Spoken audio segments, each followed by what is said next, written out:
चलिए मित्रों, शुरू करते हैं हम अपना आज का करंट अफेयर। देखते हैं हमारे जितनी भी महत्वपूर्ण खबरें हैं सभी पे विस्तार से चर्चा और विश्लेषण करते हैं। हमारी पहली न्यूज है, श्रमिकों के लिए व्यापक सामाजिक सुरक्षा मॉडल का मसौदा तैयार करने के लिए 3 समितियां गठित की गई। तो ये समितियां केंद्रीय श्रम एवं रोजगार मंत्रालय और राज्य सरकारों द्वारा गठित की गई। ये गिग वर्कर्स और प्लेटफॉर्म वर्कर्स सहित असंगठित श्रमिकों के लिए सामाजिक सुरक्षा मॉडल तैयार करेंगी। प्रत्येक समिति में 5 राज्य शामिल होंगे। इसके अलावा मंत्रालय ने गिग वर्कर्स और प्लेटफॉर्म वर्कर्स के लिए एक समर्पित सामाजिक सुरक्षा एवं कल्याण योजना विकसित करने का प्रस्ताव दिया है। सामाजिक सुरक्षा और इसके लिए व्यापक योजना की आवश्यकता क्यों है? तो सामाजिक सुरक्षा उन उपायों को प्रस्तुत करती है जो विशेष रूप से बुढ़ापे, बेरोजगारी, बीमारी, दिव्यांगता और कार्यस्थल पर दुर्घटनाओं की स्थिति में स्वास्थ्य सेवा की उपलब्धता एवं आय सुरक्षा सुनिश्चित करने के लिए किए जाते हैं। इसकी आवश्यकता क्यों है? कुल कार्यबल का लगभग 94% हिस्सा असंगठित क्षेत्र में कार्यरत है। इस क्षेत्र में काम करने वाले श्रमिकों को अक्सर सामाजिक सुरक्षा कानूनों के तहत संरक्षण नहीं मिलता है। बदलती पारिवारिक संरचना। तो पहले भारत की संयुक्त परिवार व्यवस्था सामाजिक सुरक्षा प्रदान करती थी, लेकिन अब यह व्यवस्था कमजोर हो रही है। अन्य बेरोजगारी में वृद्धि और ऑटोमेशन के प्रभाव आदि के कारण सामाजिक सुरक्षा की जरूरत बढ़ रही है। भारत में सामाजिक सुरक्षा प्रणाली की वर्तमान व्यवस्था। तो सामाजिक सुरक्षा संहिता 2020, इसमें 9 केंद्रीय श्रम कानून शामिल हैं, जैसे कर्मचारी भविष्य निधि और विविध प्रावधान अधिनियम 1952, रोजगार कार्यालय अधिनियम 1959, मातृत्व लाभ अधिनियम 1961 आदि। यह केंद्र सरकार द्वारा एक सामाजिक सुरक्षा कोष की स्थापना का प्रावधान करती है। जीवन और दिव्यांगता कवरेज। तो उदाहरण के लिए प्रधानमंत्री जीवन ज्योति बीमा योजना और प्रधानमंत्री सुरक्षा बीमा योजना। वृद्धावस्था लाभ पेंशन कवरेज। उदाहरण के लिए व्यापारियों और स्वरोजगार वाले व्यक्तियों के लिए प्रधानमंत्री श्रम योगी मानधन योजना और राष्ट्रीय पेंशन योजना। ठीक है, ये बात की हमने भारत में सामाजिक सुरक्षा प्रणाली की वर्तमान व्यवस्था की। अब बात करते हैं, एक नए अध्ययन से पता चला है कि सुंदरवन प्राकृतिक और मानव निर्मित संकट का सामना करने में किस तरह से सक्षम है। तो यह अध्ययन आईआईटी बॉम्बे, भारतीय विज्ञान शिक्षा एवं अनुसंधान संस्थान और राष्ट्रीय सुदूर संवेदन केंद्र यानी इसरो, हैदराबाद की शोधकर्ताओं ने किया है। इस अध्ययन से यह तथ्य उजागर हुआ है कि सुंदरवन चरम मौसम और प्रदूषण को सहने में सक्षम है, लेकिन उसकी स्वयं की पुनर्बहाली करने की क्षमताओं की भी सीमाएं हैं। अध्ययन में सुंदरवन के मैंग्रोव से संबंधित मुख्य बिंदुओं पर एक नजर डालेंगे। तो चरम मौसमी दशाओं को सहने में सक्षम। मैंग्रोव ने चक्रवातों और तूफानों जैसी चरम मौसमी घटनाओं को काफी हद तक सहने की क्षमता को प्रदर्शित किया है तथा वे आपदाओं से प्रभावित होने के 1 से 2 सप्ताह बाद ही पुनः सामान्य हो जाते हैं। पोषक तत्व स्थिरता।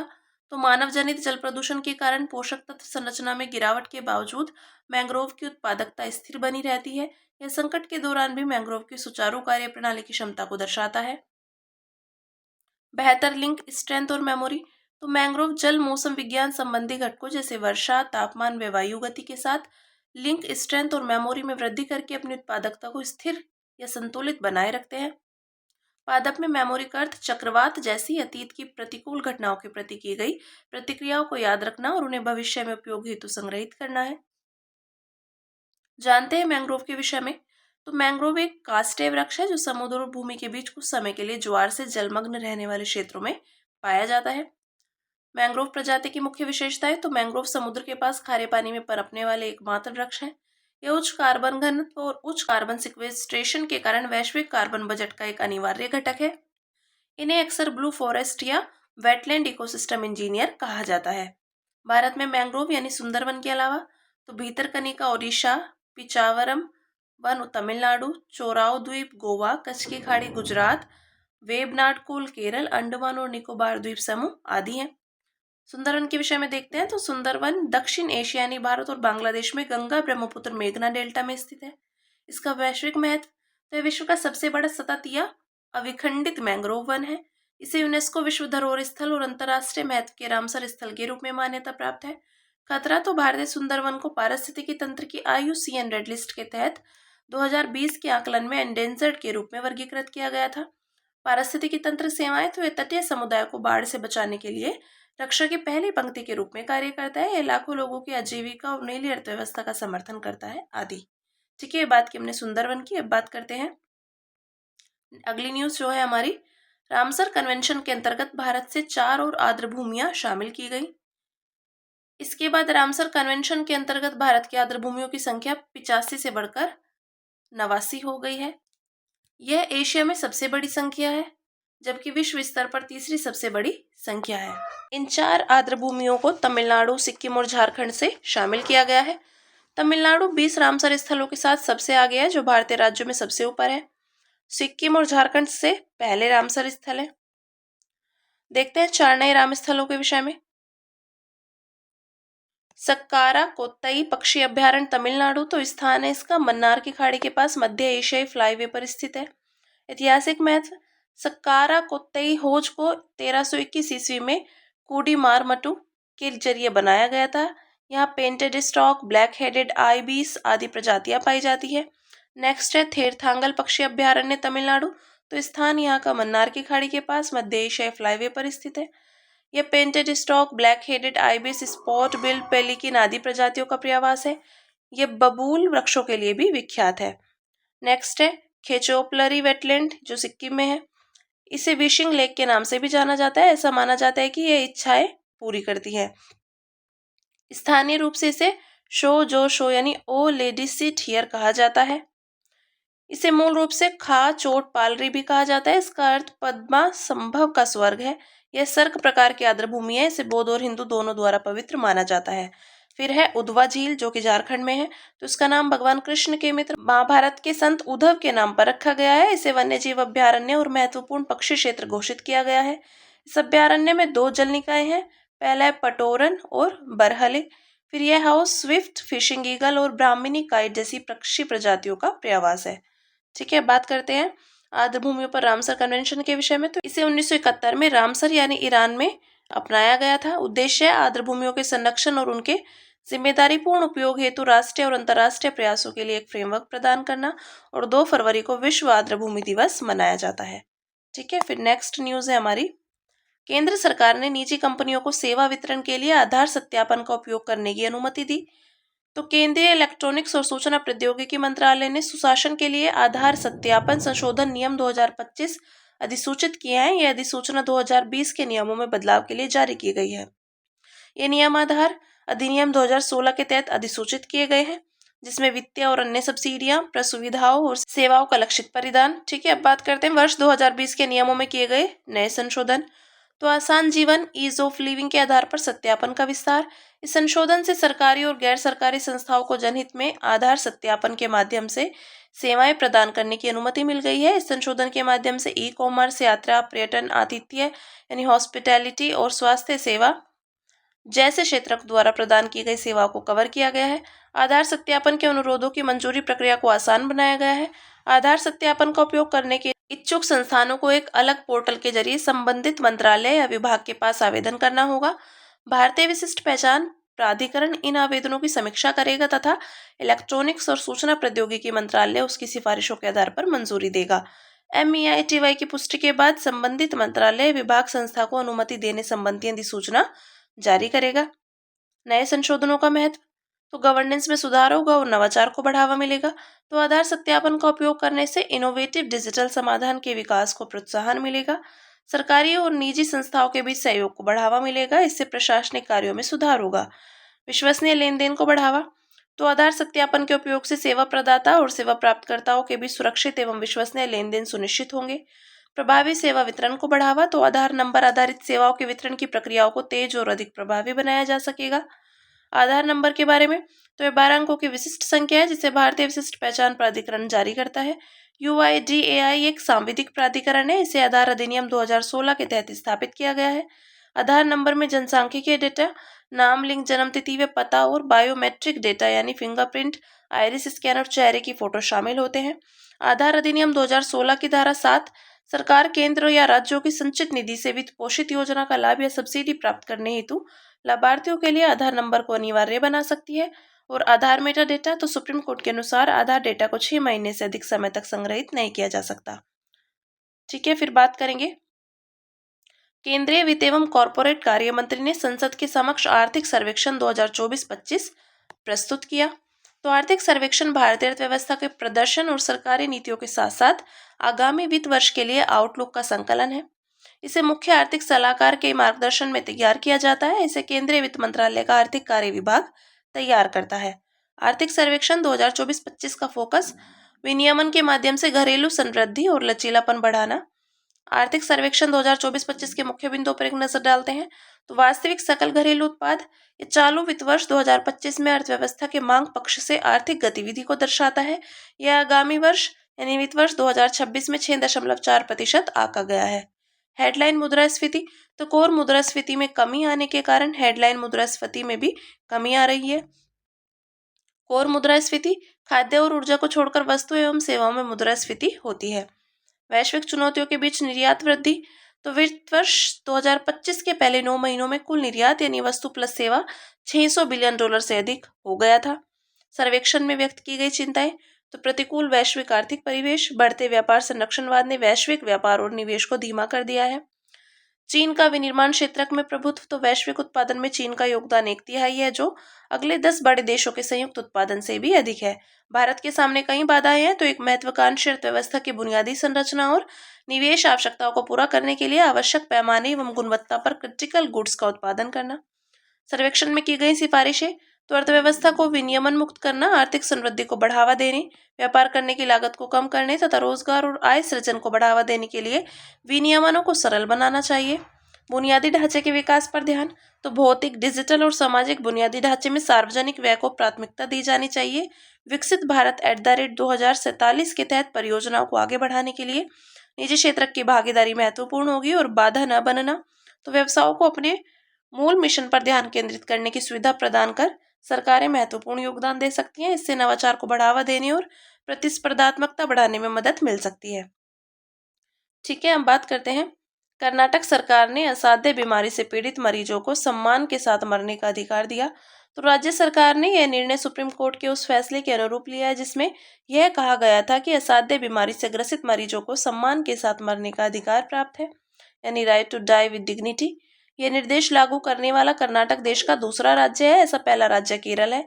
सुप्रीम कोर्ट के निर्णय के मुख्य बिंदु देखते हैं तो कॉमन कॉज बनाम भारत संघ एवं अन्य 2018 मामले में सुप्रीम कोर्ट ने सम्मान के साथ मरने के अधिकार को अनुच्छेद 21 के तहत मौलिक अधिकार माना था। इसे निर्णय में निष्क्रिय इच्छा मृत्यु की कानूनी वैधता को बरकरार रखा गया था। इच्छा मृत्यु का अर्थ है किसी रोगी के जीवन को जानबूझकर समाप्त करना जिससे उसे असहनीय पीड़ा और लाइलाज बीमारी से मुक्ति मिल सके। 2023 में सुप्रीम कोर्ट ने निष्क्रिय इच्छा मृत्यु के लिए अग्रिम चिकित्सा निर्देशों को लागू करने के तरीके पर पहले के संविधान पीठ के कुछ निर्देशों को और सरल बना दिया था। निष्क्रिय इच्छा मृत्यु के विषय में जानते हैं तो इसके तहत लाइफ सस्टेनिंग ट्रीटमेंट यानी जीवन रक्षक उपचार को रोक दिया जाता है या हटा दिया जाता है।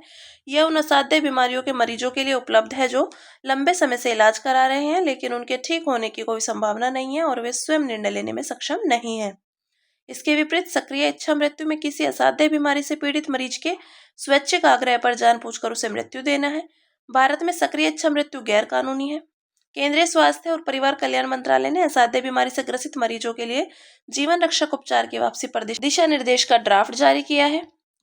तो देखते हैं। जीवन रक्षक उपचार को कुछ विशेष परिस्थितियों में वापस लिया जा सकता है, जैसे जब किसी व्यक्ति को ब्रेनस्टेम डेथ घोषित किया जाता है। प्राथमिक चिकित्सा बोर्ड और द्वितीयक चिकित्सा बोर्ड का गठन किया जाएगा।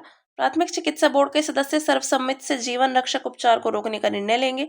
द्वितीयक चिकित्सा बोर्ड को प्राथमिक चिकित्सा बोर्ड के निर्णय की पुष्टि करनी होगी। अस्पतालों में क्लिनिकल एथिक्स कमेटी गठित की जाएगी। यह ऑडिट, निगरानी और विवाद समाधान का कार्य करेगी। ठीक है, अब बात करते हैं अन्य सुर्खियों की, जिसमें पहली न्यूज है हमारी गुनेरी अंतर्देशीय मैंग्रोव। तो गुजरात सरकार ने गुनेरी के अंतर्देशीय मैंग्रोव को जैव विविधता विरासत स्थल के रूप में अधिसूचित किया है। यह स्थल कच्छ जिले में स्थित है। यह गुजरात का पहला जैव विविधता विरासत स्थल है। इसे जैव विविधता अधिनियम 2002 के तहत जैव विविधता विरासत स्थल अधिसूचित किया गया है। इसके विषय में जानते हैं। गुनेरी के मैंग्रोव वन वास्तव में अरब सागर तट से 45 किलोमीटर और कोरी क्रीक से 4 किलोमीटर दूर अवस्थित है। इस तरह अंतर्देशीय मैंग्रोव पारिस्थितिकी तंत्र है। अंतर्देशीय मैंग्रोव वन विश्व में दुर्लभ है। पारंपरिक मैंग्रोव पारिस्थितिकी तंत्र समुद्र के तटों पर होते हैं। इसके विपरीत अंतर्देशीय मैंग्रोव वनों तक समुद्री ज्वार का जल नहीं पहुंचता है और यहाँ कीचड़ या दलदली जमीन नहीं होती है। एक रिपोर्ट के अनुसार दुनिया में केवल 8 अंतर्देशीय मैंग्रोव वन है। इनमें गुनेरी अंतर्देशीय मैंग्रोव भी शामिल है। गुनेरी अंतर्देशीय मैंग्रोव वन में लगभग 20 प्रकार की प्रवासी और 25 प्रकार की रेजिडेंट प्रवासी पक्षी प्रजातियां पाई जाती हैं। नेक्स्ट है न्यूट्रिनो। तो 3 किलोग्राम से कम वजन वाले एक छोटे डिटेक्टर ने सफलतापूर्वक एंटी न्यूट्रिनो की पहचान की है, जो न्यूट्रिनो के एंटी मैटर के समक्ष है। न्यूट्रिनो सब एटॉमिक पार्टिकल्स होते हैं, इसमें विद्युत आवेश नहीं होता और इनका द्रव्यमान अत्यंत कम या शून्य भी हो सकता है। वे ब्रह्मांड में दूसरे सबसे प्रचुर मात्रा में पाए जाने वाले पार्टिकल में है। पहले स्थान पर फोटॉन्स है। न्यूट्रिनो केवल कमजोर परमाणु बल और गुरुत्वाकर्षण के माध्यम से पदार्थ के साथ अंतःक्रिया करते हैं। इससे उनका पता लगाना अविश्वसनीय रूप से कठिन हो जाता है। न्यूट्रिनो पार्टिकल प्रकाश की गति से कुछ कम गति से यात्रा करते हैं। इनका पता लगाना काफी कठिन होता है, इसलिए इन्हें गोस्ट पार्टिकल भी कहा जाता है। वैश्विक न्यूट्रिनो डिटेक्शन पहले तो आइस क्यूब न्यूट्रिनो वेधशाला अंटार्कटिका, सुपर कमियोकांजे जापान आदि। भारत की पहले तमिलनाडु में भूमिगत प्रयोगशाला में न्यूट्रिनो वेधशाला INO। ठीक है, ये बात की न्यूट्रिनो की। देखते हैं इंडिया पोस्ट पेमेंट्स बैंक। तो भारतीय रिजर्व बैंक ने विनियामक अनुपालन में कोताही बरतने के लिए इंडिया पोस्ट पेमेंट्स बैंक पर जुर्माना लगाया है। इसकी स्थापना 2018 में हुई थी। इस बैंक की 100% हिस्सेदारी भारत सरकार के पास है। उद्देश्य IPPB का लक्ष्य भारत के हर परिवार को बेहतर बैंकिंग सेवाएं उपलब्ध कराना है। मंत्रालय है, यह बैंक संचार मंत्रालय के डाक विभाग के तहत कार्य करता है। नेक्स्ट है स्वेरल ऐप। तो रेल मंत्रालय ने स्वेरेल नामक सुपर ऐप विकसित किया है। रेलवे की अलग अलग सेवाओं को एक सिंगल प्लेटफॉर्म से जोड़ता है। इस ऐप के जरिए आरक्षित टिकट, अनारक्षित टिकट और प्लेटफॉर्म टिकट बुकिंग जैसी सेवाएं प्राप्त की जा सकती हैं। इस ऐप का मुख्य फोकस सहज और क्लीन यूजर इंटरफेस के साथ यात्रियों को बेहतर तरीके से सेवाएं प्रदान करना है। इस ऐप का विकास रेलवे सूचना प्रणाली केंद्र ने किया। अब बात करते हैं अमोनिया प्रदूषण की। तो हाल ही में यमुना बोर्ड ने कहा कि यमुना नदी में हर साल अमोनिया का स्तर बढ़ जाता है। इसके तटीय राज्य और केंद्र शासित प्रदेश इस समस्या से निपटने के लिए समेकित रूप से कार्य नहीं करते हैं। भारतीय मानक ब्यूरो के अनुसार पेयजल में अमोनिया की स्वीकार्य अधिकतम मात्रा 0.5 पार्ट्स प्रति मिलियन होनी चाहिए। अमोनिया प्रदूषण के कारण तो अधिक संख्या में फार्म पशुओं का पालन, सीमेंट, मोर्टार, पाइप लाइनिंग, अनुपचारित सीवेज को बहाना आदि, बैक्टीरिया, सीवेज और पशु अपशिष्ट से प्रदूषित जल में अमोनिया की अधिक मात्रा दर्ज की जाती है और स्वास्थ्य को खतरा। तो अमोनिया प्रदूषण की वजह से आंख, नाक और गले में जलन के माध्यम से श्वसन प्रणाली का प्रभावित होना आदि। फिर नेक्स्ट है यामानाका फैक्टर्स। तो ओपन AI ने प्रोटीन इंजीनियरिंग में कदम रखते हुए एक मॉडल GPT-4b माइक्रो विकसित किया है। यह मॉडल यामानाका फैक्टर्स को बढ़ाता है। यामानाका फैक्टर्स पर 4 विशिष्ट प्रोटीन OCT4, SOX2, KLF4 और CMYC हैं। ये फैक्टर्स ट्रांसक्रिप्शन फैक्टर्स हैं जो जीन एक्सप्रेशंस को नियंत्रित करते हैं। साथ ही सोमैटिक यानी वयस्क कोशिकाओं को इंड्यूस्ड प्लूरिपोटेंट स्टेम कोशिकाओं में रिप्रोग्राम कर सकते हैं। उपयोग है इनके पुनर्योजी चिकित्सा। तो यामानाका फैक्टर्स का उपयोग करके उत्पन्न iPSCs किसी भी कोशिका प्रकार में विभाजित हो सकती हैं। इससे रोगों के लिए संभावित उपचार उपलब्ध हो सकते हैं। औषधि परीक्षण। तो iPSCs औषधि की प्रभावकारिता और विषाक्तता के परीक्षण के लिए एक प्लेटफॉर्म प्रदान करती है। खोज और मान्यता 2006 में शिन्या यामानाका द्वारा इनकी पहचान की गई थी। इन्हें 2012 में फिजियोलॉजी या मेडिसिन में नोबेल पुरस्कार से सम्मानित किया गया था। फिर नेक्स्ट है अराकू घाटी। तो आंध्र प्रदेश की अराकू घाटी में चाली नामक अराकू महोत्सव का आयोजन किया गया था। यह पूर्वी घाट का हिस्सा है। समुद्र तल से 600 मीटर से 900 मीटर की औसत ऊंचाई पर स्थित है। मुख्य विशेषताएं अनंतगिरी और सुंकरी मेटा आरक्षित वन अराकू घाटी का हिस्सा है। इन वनों में उच्च जैव विविधता पाई जाती है। यहाँ बॉक्साइट का खनन किया जाता है। इस घाटी को अक्सर आंध्र के ऊटी के रूप में जाना जाता है। इस क्षेत्र में कई जनजातियां रहती हैं। इनमें अराकू जनजाति प्राथमिक जनजाति है। यह क्षेत्र अराकू अरेबिका कॉफी के लिए प्रसिद्ध है। इस कॉफी ब्रांड को 2019 में भौगोलिक संकेतक यानी GI टैग दिया गया था। यह घाटी गलीकोंडा, रक्तकोंडा, सुक्रीमेटा और चितामो गोंडी जैसे पहाड़ों से घिरी हुई है। फिर नेक्स्ट है ओपियोइड। तो अमेरिका के FDA ने सुजेट्रिजन को मंजूरी दे दी है। यह मध्यम से गंभीर तीव्र दर्द के लिए अपनी श्रेणी का पहला गैर ओपियोइड उपचार है। ओपियोइड अफीम पोस्त में पाए जाने वाले प्राकृतिक पदार्थों से प्राप्त की गई दवाएं हैं। इन्हें अफीम पोस्त में पाए जाने वाले प्राकृतिक पदार्थों की नकल करके भी तैयार किया जा सकता है। सामान्य ओपियोइड के उदाहरण है ऑक्सीकोडोन, मार्फिन, हेरोइन आदि। प्राथमिक उपयोग दर्द से राहत, लत। यद्यपि ओपियोइड दर्द निवारक के रूप में भी प्रभावी है, फिर भी ये नशे की लत बन सकते हैं। बात करते हैं सुर्खियों में रहा थैलेमा रवांडा गणराज्य, राजधानी है किगाली। तो रवांडा समर्थित M23 सशस्त्र समूह दक्षिण की ओर आगे बढ़ा और कांगो लोकतांत्रिक गणराज्य के एक महत्वपूर्ण सैन्य हवाई अड्डे के पास पहुंच गया। इसकी भौगोलिक अवस्थिति रवांडा पूर्व मध्य अफ्रीका में स्थित है। सीमाएं इसके उत्तर में युगांडा, पूर्व में तंजानिया, दक्षिण में बुरुंडी और पश्चिम में कांगो लोकतांत्रिक गणराज्य स्थित है। भौगोलिक विशेषताएं, रवांडा ग्रेट रिफ्ट घाटी में स्थित एक स्थलरुद्ध देश है जहां अफ्रीकन ग्रेट लेक क्षेत्र और पूर्वी अफ्रीका मिलते हैं। पर्वत, तो उत्तरी रवांडा में विरुंगा ज्वालामुखी पर्वत है। झील, कीवू अफ्रीका की ग्रेट लेक्स में से एक है। यह कांगो लोकतांत्रिक गणराज्य के पश्चिम में तथा रवांडा के पूर्व में स्थित है। नदियां, कागेरा नदी यह नील नदी की सबसे दूरस्थ मुख्य धारा है जो रवांडा से होकर बहती है। ठीक है, ये बात की हमने रवांडा गणराज्य की। तो हमारी आज की जितनी भी महत्वपूर्ण खबरें थी हमने सभी पे विस्तार से चर्चा और विश्लेषण किया है। अब इसी के साथ मिलते हैं कल अपनी नई खबरों के साथ।